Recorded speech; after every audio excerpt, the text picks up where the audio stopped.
estão nos ouvindo, inclusive o William. Realmente tem essa discussão aí rolando que tem muita gente dependendo dessa discussão para tocar o seu projeto ou não, e acho que a gente tem que abordar esse tema sim. Obrigado pelo convite. E que previsão fica, né? Você que acompanha já essa discussão toda diante da LGPD, o pessoal já antes mesmo da Covid, desse problema todo, estava falando que talvez seria adiada a data, agora cada vez mais parece que isso vai se confirmar. Qual a sua visão diante disso? Deve ficar para o ano que vem, 2022? Qual o panorama agora? O que, que o pessoal que é entusiasta da área, né, com a Lei Geral de Proteção de Dados, tem pensado sobre isso? Então, William, e pessoal que está nos ouvindo, antes mesmo do Covid-19 já existia essa discussão realmente do adiamento, né? A lei, a LGPD, a lei brasileira, ela foi sancionada em 2018 e ela já tinha um prazo de 18 meses para ser cumprida e que já foi prorrogada por mais 6 para 24, por isso que ele entraria agora em agosto. Então, assim, a grande discussão foi, as empresas tiveram ou não tempo para se adequar, e tem essa discussão, bom, mas o governo não se adequou, como é que a gente vai fazer, cobrar do governo e não cobrar do privado? Até um ponto que aconteceu realmente, infelizmente, o corona, o Covid, né? E as empresas, todo o recurso que estava eventualmente destinado a uma adequação hoje da LGPD, ele foi colocado numa situação de risco, né, de crise que aconteceu na empresa. Então, assim, você imagina a sua empresa tinha um budget reservado para adequar a LGPD, vem uma crise como essa, a gente realmente opta por alocar o recurso no lugar onde há maior necessidade urgente. Então, ela se tornou mais forte, né, e mais tendenciosa esse adiamento, né? Na semana passada, sexta-feira, para ser mais exato, William, teve a votação de um pacote de medidas relacionado ao Covid que incluía o adiamento da LGPD por mais um período de tempo. O Senado já aprovou, então foi unânime, foi uma decisão até curiosa, super rápida, votações eletrônicas que o Senado está tocando, Algo até no nosso inédito tema quando de se fala em privacidade. política, né? Ter unanimidade. Pois é, William. E assim, a gente realmente, do ponto de vista do Senado, a gente tem visto um esforço positivo deles em ajudar a situação, né? E realmente eles estão com caráter eletrônico especial, inédito, como você bem disse, e foi positivo. Então o Senado decidiu que a LGPD ficaria adiada para entrar em vigor a partir do dia 1º de janeiro de 2021, e as sanções dela, então assim, a lei entra no panorama jurídico, então as empresas têm que se adequar.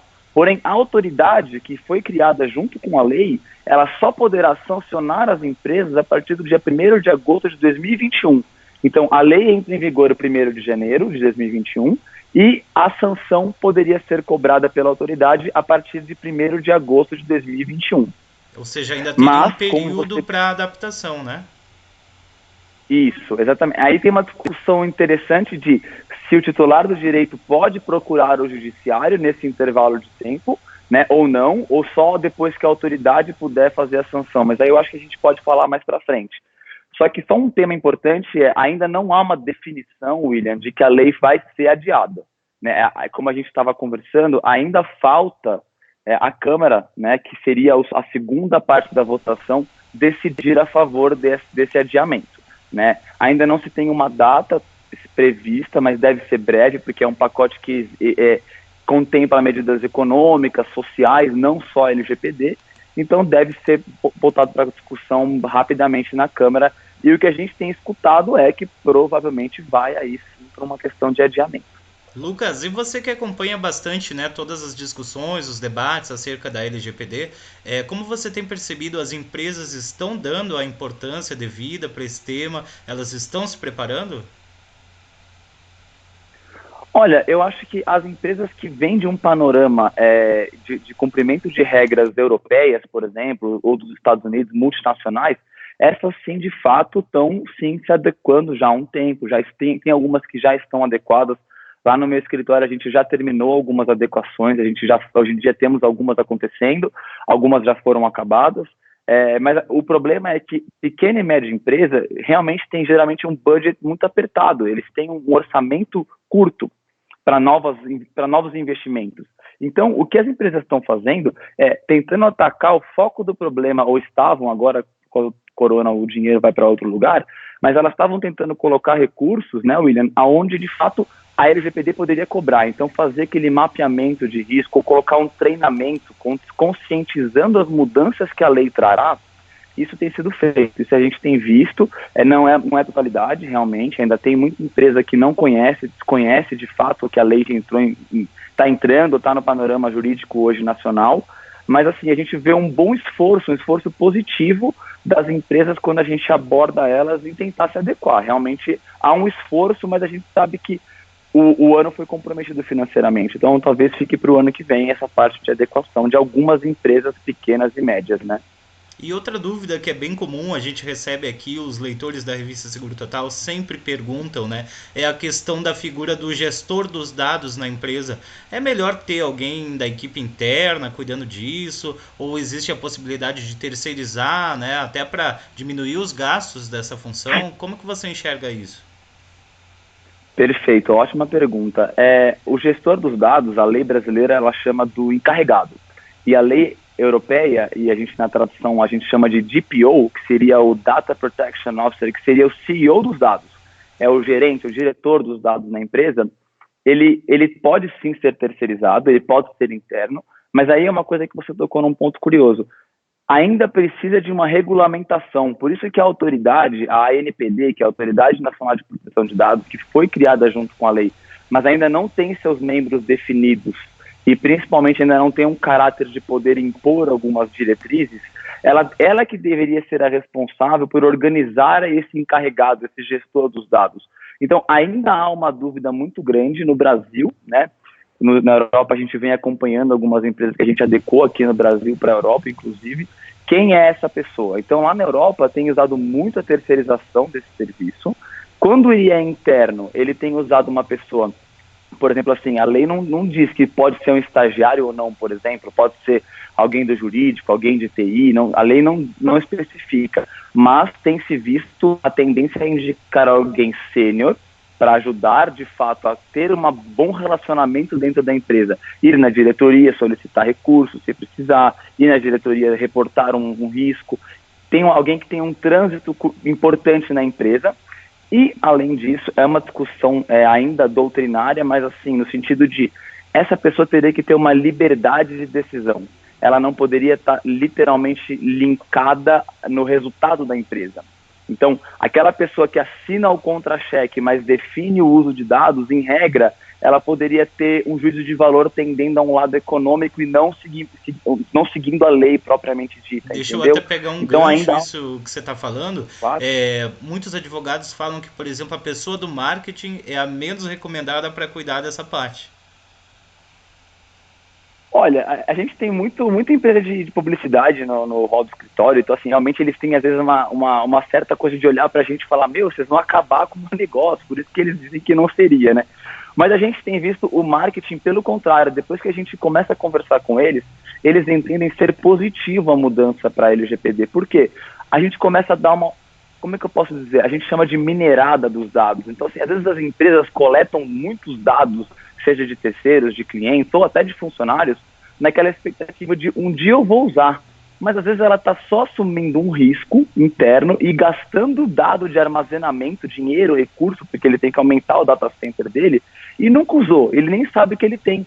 Então, quando a gente faz o mapeamento dos dados, muitas empresas começam a perceber que ou eles guardam dados que não são necessários, então a gente descarta, ou eles passam a utilizar melhor os dados, que é um dos princípios da LGPD, que chama qualidade dos dados. Então, será que aquele dado tem qualidade para a minha empresa? Então, aquilo está sendo curioso. O marketing tem se tornado um grande aliado da LGPD, porque eles estão ajudando, mas a gente não recomenda ser o DPO, porque o uso do dado no marketing ainda é um uso meio indiscriminado. A pessoa tenta vender um serviço que é o papel deles, que é o serviço deles, senão eles também não são úteis na empresa, né? Eles têm que desenvolver, de fato, novos serviços, novos produtos, angariar vendas, e eles usam dados. Mas a gente trabalhando a quatro mãos, em conjunto, tem tido um resultado bem legal com o pessoal, viu, William? E que dicas ficam para quem ainda nem começou a mapear? Porque eu vejo que para implementar a LGPD é preciso mapear todos os processos da empresa. Para quem ainda nem começou a mapear, que dica fica? Olha, eu acho que é um ponto legal que você tocou o seguinte, William. Eu acho que principalmente essa mudança, caso ela concretizada do adiamento, ela tende a ser benéfica para a grande maioria das empresas, né? As empresas terão um pouquinho mais de tempo para respirar. A gente tem chamado de respiro da LGPD. Por quê? A empresa ela pode ter, de fato, um tempo maior para poder se adequar. E essa pergunta, como eu começo? O que eu faço que ainda não comecei?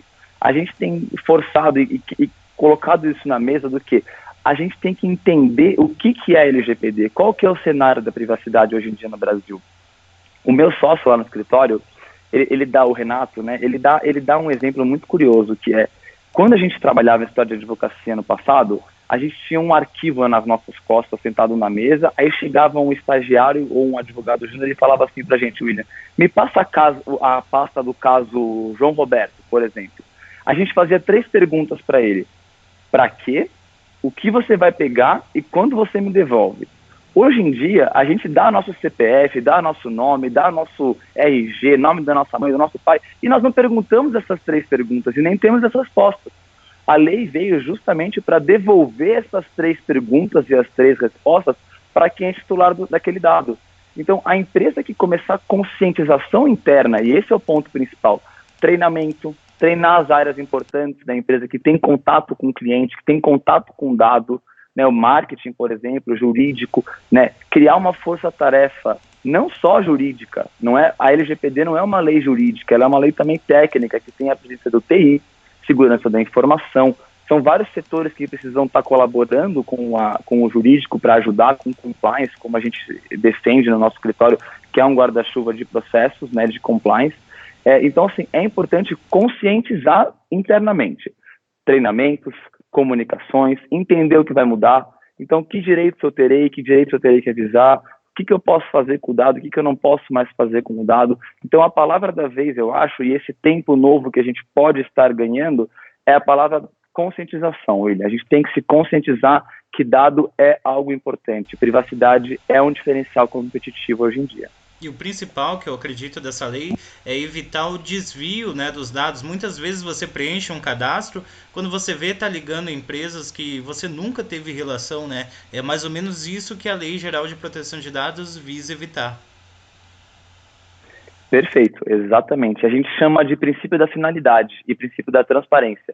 Ou seja, o meu CPF, que uma vez foi coletado numa farmácia ou em algum banco ou qualquer empresa que eu forneça CPF para uma nota fiscal, eventualmente, qual é a finalidade que ela está dando aquilo?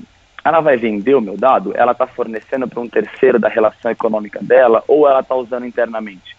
É justamente esse princípio que a lei traz, dizendo, você tem que informar o William ou informar o Lucas qual é a finalidade que você está dando para esse dado, junto com transparência. Eu te informei?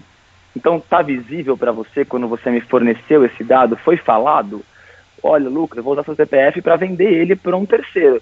Se eu dei um consentimento, que aí é uma base legal que é muito usada na lei, né, brasileira, ok, não é proibido mais vender dados. Você tem meu consentimento, eu fui informado e eu soube finalidade para aquilo. Então não é uma coisa de 7 cabeças como muitas vezes as pessoas estão falando. É simples, mas a gente só tem que tomar alguns cuidados maiores. E aquilo que se fala, quem lê os termos e condições quando vai preencher um cadastro, como é que fica isso? Olha, a lei pega bastante nesse tema, então assim, a gente chama de política de privacidade, política de segurança da informação, termos e condições. O que tem acontecido muito hoje em dia é o seguinte, William, eles não vão deixar de existir por enquanto. Então a gente vê um cenário europeu, que já está mais avançado que a gente, pensando em como substituí-lo. Mas hoje no Brasil não há essa tendência à substituição de termos e condições. O que há hoje no Brasil, e aí sim é importante que a lei aborda será que estamos sendo de fato transparentes com finalidade no termos e condições? Como eu faço um calhamaço de 30 páginas, hoje em dia, acho que nem revista com 30 páginas é lida mais, nem de fofoca.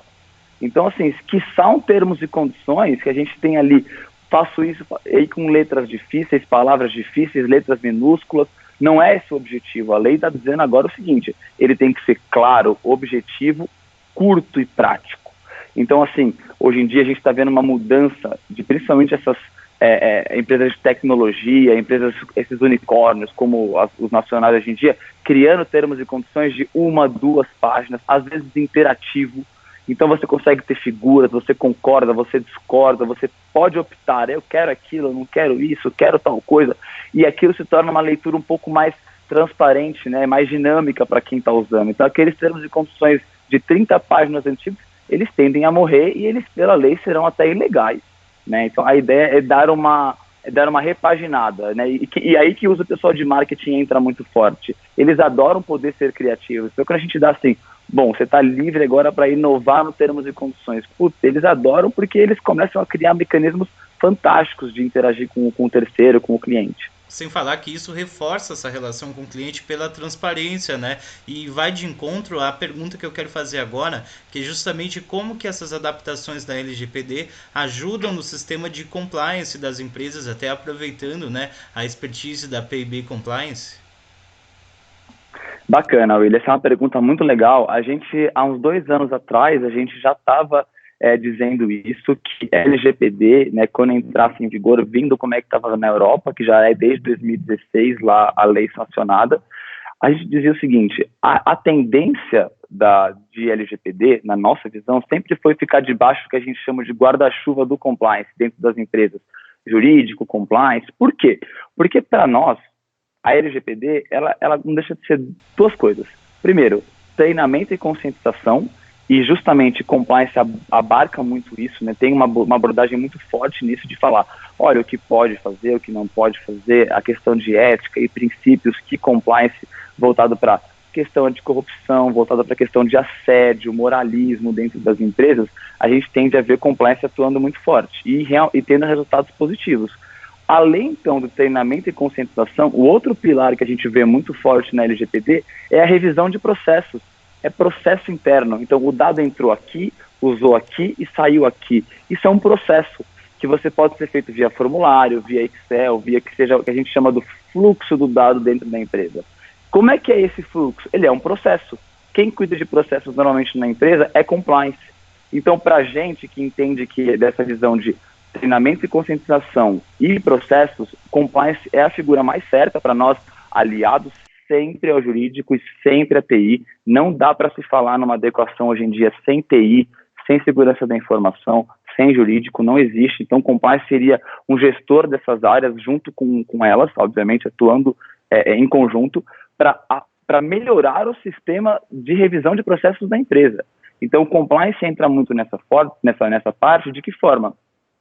Melhorando processos, cumprindo melhor as leis. Porque, e aí, desculpa, eu vou fazer só um pequeno parênteses, William. A gente fala muito da LGPD, que é uma lei de privacidade, proteção de dados, mas a gente já tem outros ordenamentos jurídicos no Brasil, já em vigência, que já previam algumas condições que a LGPD só reforça. Então a gente tem Marco Civil da Internet, a gente tem Código de Defesa do Consumidor de 1990, onde a gente já tratava de dado pessoal. A gente tem algumas diretrizes, inclusive internacionais, a gente tem Código de Processo Civil, Código Civil, todos esses códigos e essas leis que já estão em vigor, elas tratam também de temas voltados à privacidade. A gente tem desde aquela lei Carolina Dickmann, que ficou famosa no passado, quando a gente teve a invasão do celular dessa atriz, que já tratava de dados pessoais, de fotos privadas. Como é que a gente hoje em dia fala, a LGPD veio para mudar o panorama? Ela veio justamente para adicionar algumas mudanças. Mas já existe um panorama de privacidade hoje em dia que a gente já está vivendo ele, e compliance justamente faz isso ser cumprido de uma maneira menos impactante, vamos dizer assim, revisando um processo mais calmo, não precisa ser uma coisa imposta. A gente ajuda a empresa também a continuar com o serviço dela, óbvio. Com certeza. Lucas, a conversa está muito boa, aprendi um pouco mais sobre a LGPD, também sobre compliance, o pessoal gostou bastante aqui nos comentários, inclusive deixa eu destacar quem é que está aqui conosco ao vivaço, olha só, a Débora Ganga, Elivieira, José da Silva, Maurício, olha só pessoal, grande abraço a todos. Lucas, foi um prazer conversar, o espaço está aberto agora para você mandar um recado final aí para os... Temos muitos corretores de seguros, operadores do setor de seguros e, claro, consumidores também que querem aprender um pouquinho mais aqui nessa semana de transmissões da revista Seguro Total. Bom, William, eu que agradeço o convite, estou à disposição sempre que você precisar, você e o canal, sem dúvida nenhuma, foi um prazer. Eu acho que o aprendizado do momento, o que eu quero falar como palavra final é a gente tem visto uma readequação do cenário hoje em dia, nacional e internacional, do jeito de trabalhar. Eu acho que o Covid tem ensinado a gente algumas coisas, a gente tem aprendido às duras custas algumas imposições que o Covid tem nos colocado, de ficar em casa, de isolamento. O ser humano gosta de convívio social, em regra ele tende a gostar de proximidade, né? E a gente tem visto algumas alterações no trabalho, por conta de conferências, teletrabalho, por conta de esse isolamento. A gente tem feito muito isso de estar à distância com webcam, com celular, com WhatsApp. E a gente não pode esquecer que, ao mesmo tempo que a gente tem feito isso, esses dados nossos estão ficando na internet cada vez mais disponíveis, né? Então, a entrada da tecnologia e esse isolamento que, a nosso ver, até vai abrir novos negócios para ficar à distância e não ter a necessidade, às vezes, muito de esse deslocamento contínuo das pessoas, pode ser que diminua por conta desse medo de circulação. A gente tem que sempre lembrar que essa nossa conversa aqui, ela está sendo monitorada, obviamente, por uma webcam. A gente tem que tomar cuidado com a nossa segurança da informação, que tipo de Wi-Fi que a gente usa. A gente está hoje em dia acessando pelos nossos computadores pessoais, muitas vezes coisas de trabalho, acessando o banco pelo computador do trabalho, e isso às vezes fica salvo, uma senha, não tem um Wi-Fi protegido. Então, relembrar que realmente essa troca de informação que a gente tem via internet, ela passa por um servidor, ela passa por algum local, ter a certeza da nossa segurança nesse momento. Então, acho que o aprendizado com o distanciamento, a gente usa mais a internet e a gente tem que tomar mais cuidado ainda. Perfeito. Lucas, obrigado pela sua atenção, viu? Até uma próxima. O espaço está sempre aberto aqui na Revista Seguro Total, tá bom? Obrigado vocês. Um abraço. Tchau, tchau. Tchau, tchau. Pessoal, e você fica aqui conosco, né, ao vivo na Revista Seguro Total, 5h02 da tarde. Vamos destacar, é claro, quem ajuda a colocar esse programa no ar, né? A Revista Seguro Total conta com o apoio aqui da Rede Lojacor, grandes amigos da Rede Lojacor. Ontem o Diogo Arte conversou conosco aqui no webinar da Revista Seguro Total. Clécio Galvão, Advocacia, também na sexta-feira vai participar com a gente, doutor Clécio. E também a Mega Luz, da nossa amiga Bruna Garcia, vai participar aqui na Revista Seguro Total. Eu estou de volta amanhã, 2 da tarde. E amanhã é um dia especial, hein? Amanhã tem muita seguradora, tem corretor de seguros especial aí falando com a gente, Kleber de Paula. Tem também nosso amigo Arley Bolussa, lá do Rio de Janeiro, vai falar com a gente aqui na Revista Seguro Total. Então, estamos juntos, pessoal. Amanhã tem muito mais e nós vamos até a sexta-feira com muita informação. Lembrando que o Foco Total em Você vai virar um programa aqui da Revista Seguro Total. Vai ficar sempre no ar todas as semanas com muitas entrevistas, muito conteúdo especial, gente. Até a próxima, tá bom? Obrigado pelo carinho da audiência.